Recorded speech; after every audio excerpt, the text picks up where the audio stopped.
जी हाँ, सीएनबीसी आवाज big exclusive इस समय देखिए, किसानों को 1.5 लाख करोड़ रुपए तक का राहत पैकेज संभव है। अब से कुछ ही देर में जो बजट आने वाला है, करीब 2 घंटे बाद, इसमें किसानों को जो पैकेज मिलेगा, सीएनबीसी आवाज सबसे पहले आपको एक्सक्लूसिव जानकारी ये दे रहा है कि ये 1.5 लाख करोड़ रुपए का राहत पैकेज हो सकता है। तो अब तक सब आपको बता रहे थे पैकेज मिलेगा, लेकिन इसकी कितना बड़ा पैकेज मिलेगा, क्वांटम क्या होगा, ये बाजार जानना चाहता था। तो आवाज की एक्सक्लूसिव खबर ये है कि 1.5 लाख करोड़ का ये राहत पैकेज हो सकता है। सीधे किसानों के खातों में दी जाएगी रकम। और ध्यान रखिए, कुछ दिन पहले इसकी चर्चा हो रही थी कि सीधे किसानों के खातों में क्या पैसा डाला जाएगा। और राहुल गांधी जी ने स्कीम को एक बार हाईजैक करने की भी बीच में कोशिश करी थी। जी हाँ, तो देखिए, ये हो सकता है कि सीधे किसानों के खातों में पैसा डाल दिया जाए। बजट में किसानों के लिए बड़े तोहफे मिलेंगे। तो सबसे बड़ी खबर यह है कि 1.5 लाख करोड़ तक का राहत पैकेज इस समय मुमकिन है। दमदार एक्सपर्ट्स हमारे साथ जुड़े हुए हैं, नए मेहमान और जुड़ रहे हैं। मोतीलाल ओसवाल इंस्टीट्यूशनल इक्विटीज के एमडी रजत राजगढ़िया साहब हमारे साथ अब जुड़ चुके हैं। राजगढ़िया साहब, स्वागत है आपका देश के नंबर 1 बिजनेस चैनल सीएनबीसी आवाज पर।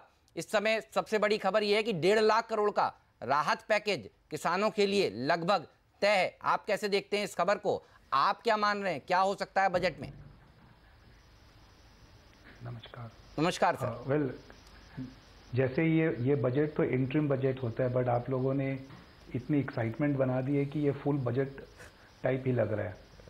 और गिवन कि आगे अगले 3 महीने में इलेक्शंस है, सो काफ़ी एक्सपेक्टेशंस मार्केट्स ने, अलग अलग सेगमेंट ऑफ इकोनॉमी ने बिल्ड करनी शुरू कर दी है।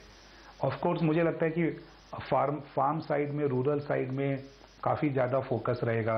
अभी ये पैकेज कितना बड़ा होगा, इसके अंदर डिटेल्स कैसे होंगे, कौन कौन सी स्कीम्स मर्ज होगी, वो सब डिटेल्स 11 साढ़े 11 बजे हमें पता चल जाएगा। बट डेफिनेटली एक अच्छा फार्म पैकेज मार्केट एक्सपेक्ट कर रहा है, जो इस बजट के अंदर अनाउंस होना चाहिए। जी चलिए, इस बीच अगर आप देखें, चलते हैं अब सीधे, अब थोड़ा सा स्टॉक स्पेसिफिक होकर बात करते हैं। जो नतीजे आए कल निफ्टी की 5 कंपनियों के, वो नतीजे कैसे रहे, आज एग्जैक्टली वो कैसे बिहेव करेंगे, हाउस व्यूज क्या है उस पर, उससे बात करेंगे हर्षदा से। पहले आशीष का चलते हैं। आशीष, नतीजे कैसे रहे? देखिए, निफ्टी की 5 कंपनीज के नंबर्स दरअसल कल बाजार बंद होने के बाद आए, तो एक एक करके उन इंपॉर्टेंट नंबर्स पे बातचीत। हीरो मोटोकॉर्प जो तीसरी तिमाही का प्रदर्शन है, टेपेड कह लीजिए, अनएक्साइटिंग कह लीजिए, लार्जली इन लाइन जो बाजार एक्सपेक्ट कर रहा था। मार्जिन से 180 बेसिस पॉइंट्स गिरे। एक मिनट आशीष, आपको रोकना चाहेंगे। यहाँ पर पीयूष गोयल साहब अपने घर से रवाना हो रहे हैं। ये देखिए, ये सीधी तस्वीरें आपको हम इस समय दिल्ली से दिखा रहे हैं। पीयूष गोयल साहब निकल चुके हैं अपने घर से।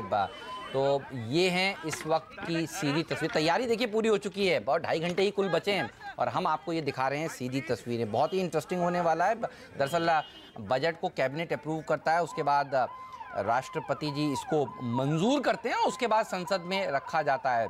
11 बजे ये बजट दरअसल संसद में रखा जाना है। तो ये देखिए, मीडिया पूरी तरह वहां पर मौजूद है और निकल चुके हैं वित्त मंत्री जी। घर से निकलते ही, कुछ दूर चलते ही पिटारे में रखा है वो बजट। क्या बात है। और आशीष, एक बार फिर से आपके पास आऊंगा, प्लीज कैरी करिए। बनता भी था उनके पास जाना। हीरो मोटोकॉर्प मार्जिन से 180 बेसिस पॉइंट्स गिरे, रियलाइजेशन तिमाही दर तिमाही 3% उछले। तो आय में 7.5% का उछाल, मुनाफा 4.5% घटता हुआ नजर आया। मैनेजमेंट लेकिन खुद कह रहा है इन्वेंट्री लेवल्स इस समय 6 से 8 हफ्तों के हैं और वो एक्सपेक्ट कर रहे हैं FY20 में फिर से एक single digit, high single digit growth वो एक्सपेक्ट कर रहे हैं। कुछ इस साल से अगले साल में इंप्रूवमेंट होगा शायद डिमांड में।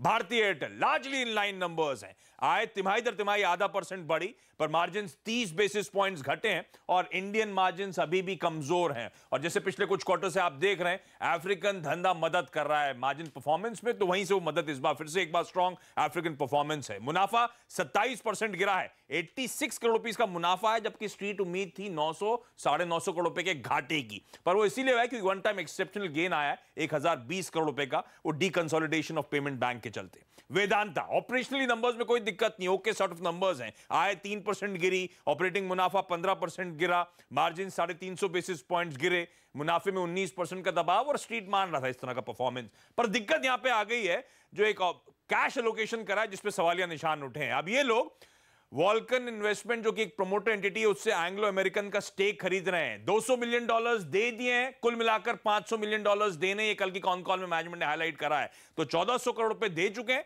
2000 करोड़ रुपए और अतिरिक्त देना है। वो एक ओवरहैंग बनेगा क्योंकि एक प्रमोटर एंटिटी को पैसा ट्रांसफर हो रहा है, जबकि वेदांता की बुक्स में ऑलरेडी बहुत तगड़ा डेट है। यूपीएल स्ट्रॉन्ग नंबर्स हैं, तमाम एस्टिमेट्स पे बीट नजर आएगा। आय 17% बढ़ी, वॉल्यूम 6% बढ़े, प्राइसिंग में 7% का उछाल जो कि कई क्वार्टर्स के हाईस पे पहुंचा और इसीलिए EBITDA 22.5% का उछाल दिखाता हुआ। Power grid steady numbers, slightly weaker side पे। आय 12% बढ़ी, मुनाफा 15% बढ़ा।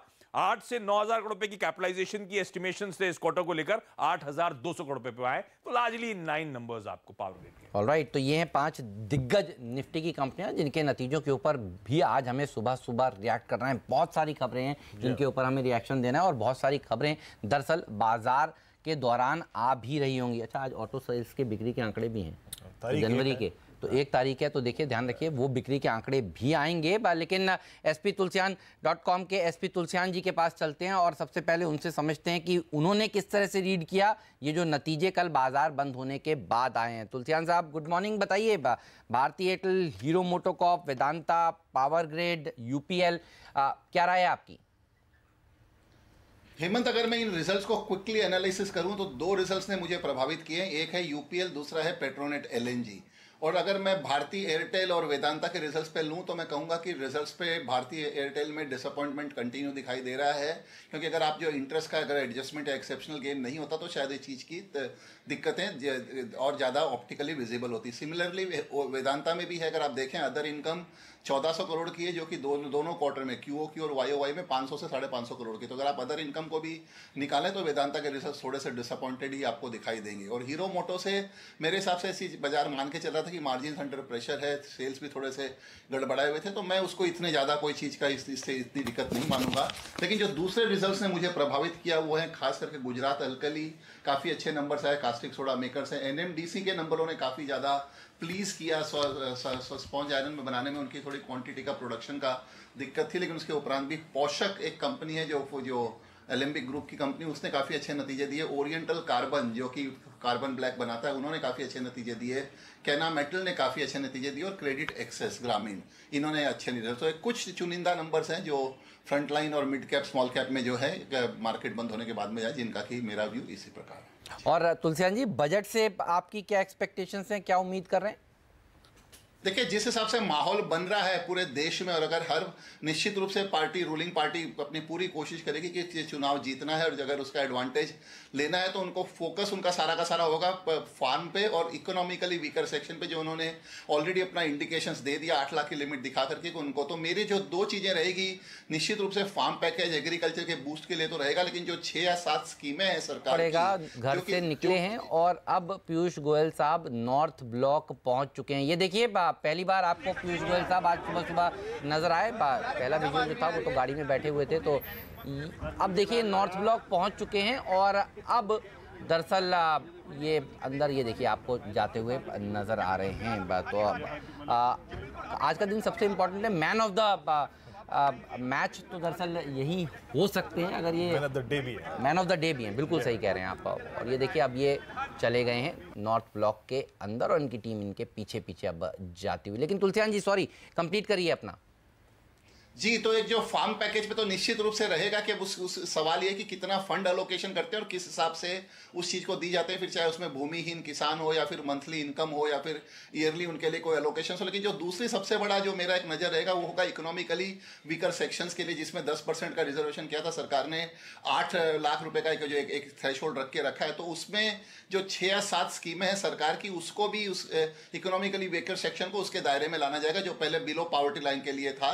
तो ये अपने आप में काफी एक महत्वपूर्ण होगा, एक चुनाव जीतने के हिसाब से भी, या फिर लोगों को एक लोक लुभावन जैसे कहते हैं ना, या फिर एक लोगों को उसका बेनिफिट्स देने के लिए। तो ये एक सबसे बड़ा चीज का होगा। तीसरी चीजें जो है कि इनकम टैक्स लिमिट में मुझे पता नहीं कि इंटरिम बजट में आप कितना छेड़छाड़ कर सकते हैं, लेकिन अगर 5 लाख में आप 5% का टैक्स रेट को हटाते हैं, क्योंकि वर्तमान में देखें 2.5 लाख तक टैक्स नहीं है, 2.5 लाख से 5 लाख पे 5% का टैक्स है, तो सरकार को इसमें इतनी ज्यादा कोई प्रॉब्लम नहीं आएगी कि 5% का टैक्स हटाएं और सीधे थ्रेशोल्ड लिमिट बताएं कि 5 5 लाख होने पे जा रही है, अगर वो इनकम टैक्स लिमिट में कुछ छेड़छाड़ कर सकते हैं। क्योंकि अब जो माहौल बन रहा है या जिस रूलिंग का गवर्नमेंट्स का, वो होता है टैक्स कलेक्शन पे न कि कंप्लायंस, टैक्स कंप्लायंस पे न कि टैक्स कंप्लायंस और कलेक्शन पे न कि टैक्स नेट में एसएससी को बढ़ाने के लिए। क्योंकि इससे क्या है, तकलीफें ज़्यादा होती है कंप्लायंस करने के लिए। 5 लाख पे अगर आप किसी को कहते हैं आप टैक्स का रिटर्न भरिए, तो सरकार का एक थोड़ा सा फोकस रहेगा कि इस स्ट्रीमलाइन को करे, प्रोसेस को स्ट्रीमलाइन करे। तो अगर 5 लाख पे आप 5% का टैक्स हटाते हैं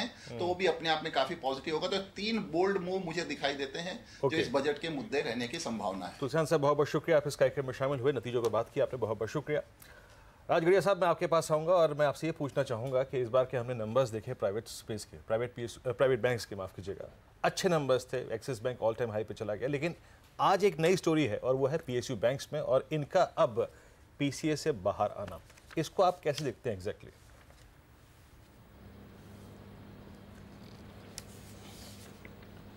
राजगढ़िया साहब, ये प्रश्न आपसे था।